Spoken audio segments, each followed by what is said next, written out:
नमस्कार, कैसे हैं आप सब? मैं आपकी बात से बिल्कुल सहमत हूँ। मैंने आपका वीडियो देखा और संडे स्पेशल में जिस तरह से आपने कहा कि संस्कार अति आवश्यक, बहुत ही आपने इम्पोर्टेंट टॉपिक चूज़ किया है और वो टॉपिक जो है वो ज़रूरी है, उसपे बात करना और बिल्कुल बात करनी चाहिए।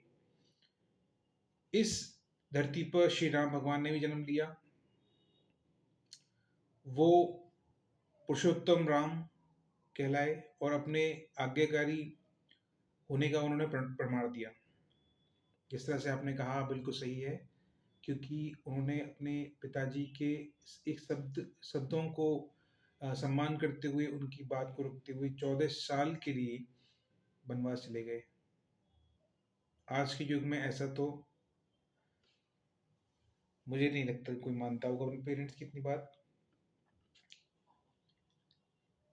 जिस तरह से कहते हैं ना कि अगर आपको कुछ भी समझ में नहीं आ रहा है, अगर आप 100 लोगों की बात सुनाएँगे, तो आप भटक जाएँगे। अगर आपको अपना भविष्य बनाना है, जीवन में कुछ अच्छा करना है, तो बच्चों को सिर्फ़ अपने पिताजी की, अपनी माता और पिता की बात सुननी चाहिए और माननी चाहिए।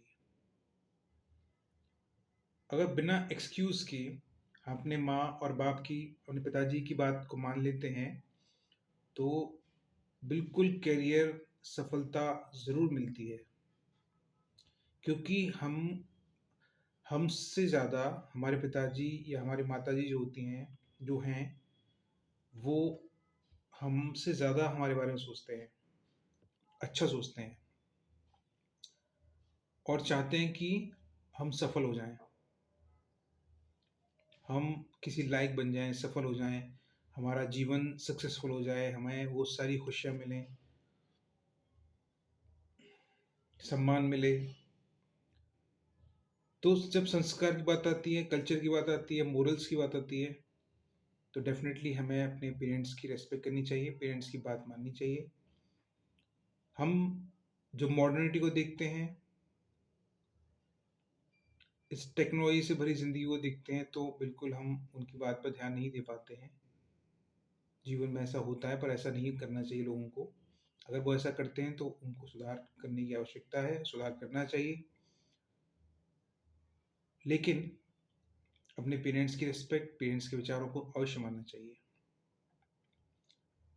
कहीं पर अगर कोई बात समझ में नहीं आती है, कोई बात ऐसी है जो उनके अ, टाइम ड्यूरेशन से बाहर है, आई मीन वो टेक्नोलॉजी से बेस्ड है और उनको वो चीज़ समझ में नहीं आ रही है, तो डेफ़िनेटली हमें उनको बहुत प्यार से, सम्मानता के साथ शब्दों की अहमियत को रखते हुए उनके सामने वो चीज़ रखनी चाहिए और उनको वो चीज़ समझानी चाहिए, प्यार से समझानी चाहिए और पोलाइटनेस के साथ समझानी चाहिए और अपनी बात को बताते हुए रखना चाहिए। उसके दोनों प्रोज़ एंड कॉन्स दोनों बताने चाहिए। तो डेफ़िनेटली आपके विचार, आपके शब्दों को पेरेंट्स सुनेंगे, समझेंगे और उस पे अमल करेंगे। इसी युग में श्री राम भगवान ने, माता सीता ने जन्म लिया और अपने पेरेंट्स की सम्मान को रखते हुए, उनके विचारों को रखते हुए उनका सम्मान भी किया। इसी तरह से हमको बिल्कुल डेफ़िनेटली श्री राम, माता सीता के विचारों को सम्मान देते हुए, उनके विचारों से, उनके परिश्रम से बहुत कुछ सीखते हुए सीखना चाहिए और हमें अपने पेरेंट्स की सम्मान करनी चाहिए। पेरेंट्स भले ही अ, जो हैं अभी नहीं मानते हैं, लेकिन वो बाद में मान जाते हैं। बस बशर्ते हमें उन्हें रिस्पेक्ट देना बहुत ज़रूरी है। हमारा ये फ़र्ज़ बनता है कि हम अपने पेरेंट्स की रिस्पेक्ट करें, उनके शब्दों का सम्मान करें, उनका आदर करें। उन्होंने हमें जन्म दिया है, तो वो हमारे लिए भगवान हो गए। इस तरह से आज की दुनिया में लोग भगवान को मंदिरों में और घर में मूर्ति के रूप में ढूँढते हैं। अब बशर्ते अगर वो अपने पेरेंट्स को भगवान मानते हो, उनके विचारों को, उनके सम्मान करें, तो डेफ़िनेटली भगवान वही हैं, जिन्होंने आपको जन्म दिया, हमको जन्म दिया। तो हमें इस चीज़ का गर्व करनी चाहिए, इस चीज़ की, कि हम अपने आज्ञाकारी जो है होकर अपने पेरेंट्स के सम्मान में, आदर में सिर झुकाते हैं, प्रणाम करते हैं और उनका आशीर्वाद लेते हैं। और इस दुनिया में पेरेंट्स से ज़्यादा बच्चे के लिए कोई नहीं सोचता, कोई नहीं समझता। बशर्ते बच्चे को निरंतर मेहनत मेहनत का रास्ता अपनाते हुए, hard work and smart work का रास्ता अपनाते हुए अपना काम करना चाहिए। ठीक है, बिल्कुल सही है आपकी बात। Definitely I agree with your words. और सम्मान ज़रूरी है, पेरेंट्स का सम्मान करना बहुत ज़रूरी है। अच्छे से मेहनत करते रहिए।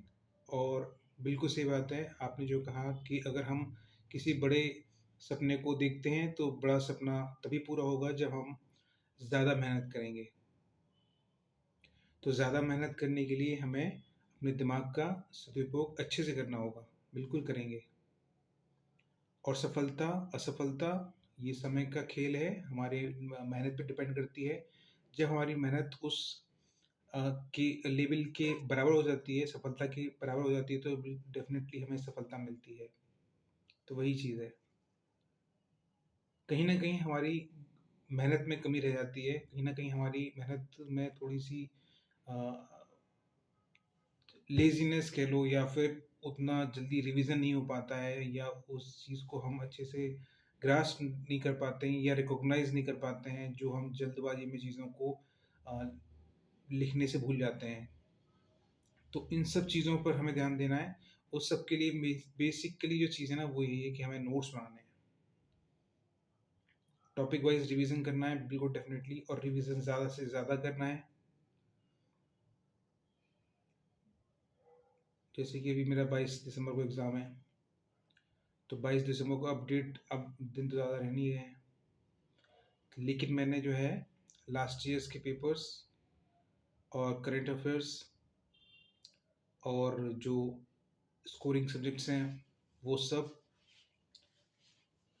और साथ ही साथ जो है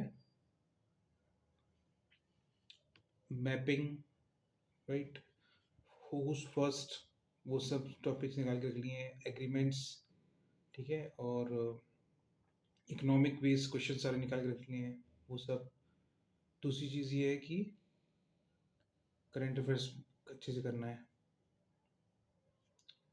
और लास्ट ईयर पेपर्स रिवीजन्स, और मैंने कुछ जो है टेस्ट सीरीज़ भी मंगवाई थी, वो टेस्ट सीरीज़ मैंने लगा ली हैं, और अभी भी लगानी बाकी हैं, कुछ लगानी बाकी हैं। और जो है एग्ज़ाम डेट से पहले एक बार इन सब्जेक्ट्स को और रिवीजन करना है। आई मीन जो नोट्स मैंने निकाले हैं उनको रिवीजन करते हुए चलना है। तो नोट्स बनाना बहुत ज़रूरी है, क्योंकि नोट्स जो होते हैं ना, वो हमारे एंड टाइम पर जो होते हैं ना, वो हमें हेल्प करते हैं। तो नोट्स ज़रूरी बनाना होता है। और देखिए, जो टॉप करता है ना, और जो टॉप करता है और जो नहीं कर पाता है, या सिलेक्ट होने वाले स्टूडेंट्स या ना होने वाले स्टूडेंट्स में सिर्फ यही अंतर होता है कि वो अपने सिलेबस को ज़्यादा जल्दी से जल्दी पढ़ लेते हैं, और पढ़कर रिवीजन के से गुजरते हैं और नोट्स बनाते हैं। रिवीजन नोट्स बनाते हैं, और जल्दी जल्दी चीज़ों को ग्रास्प करते हैं, ग्रास्प करके उनको नोट्स बना लेते हैं। मतलब जो सब्जेक्ट्स, क्योंकि किताबें वही है ना, उन सब किताबों को ही पढ़कर जो है स्टूडेंट्स टॉप करते हैं। तो मैं अपनी बात बोलूँ तो मेरा थोड़ा सा ये रहा कि मेरा अभी रिवीजन नहीं हो पाया था,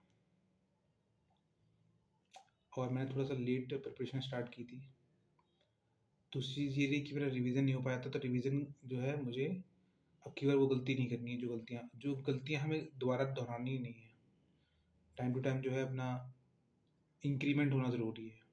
मतलब सब्जेक्ट्स पे कमांड बनाना, एग्ज़ाम के पॉइंट ऑफ व्यू पर कमांड बनाना, और सबसे ज़्यादा ज़रूरी होता है कि हमें ड्यूरेशन टाइम के अकॉर्डिंग, जैसे मेंस की प्रिपरेशन, उसके बाद आप जनवरी के बाद प्रीलिम्स पे फोकस हो जाइए, टेस्ट पेपर में फोकस हो जाइए, अपने ऑप्शनल में फोकस हो जाइए। मतलब सब चीज़ें, टाइम की इम्पोर्टेंस को समझना है। टाइम वेरी इंपॉर्टेंट है, टाइम्स की इम्पोर्टेंस को समझना है, और टाइम्स का यूटिलाइज करना है, टाइम को वेस्ट नहीं करना है। Time is very very important, क्योंकि ये टाइम अगर हम सही से इस्तेमाल कर लेंगे तो डेफिनेटली हम उस लेवल तक पहुंच जाएंगे कि हमें कॉन्फिडेंस आएगा कि हाँ, हम सफल हो सकते हैं।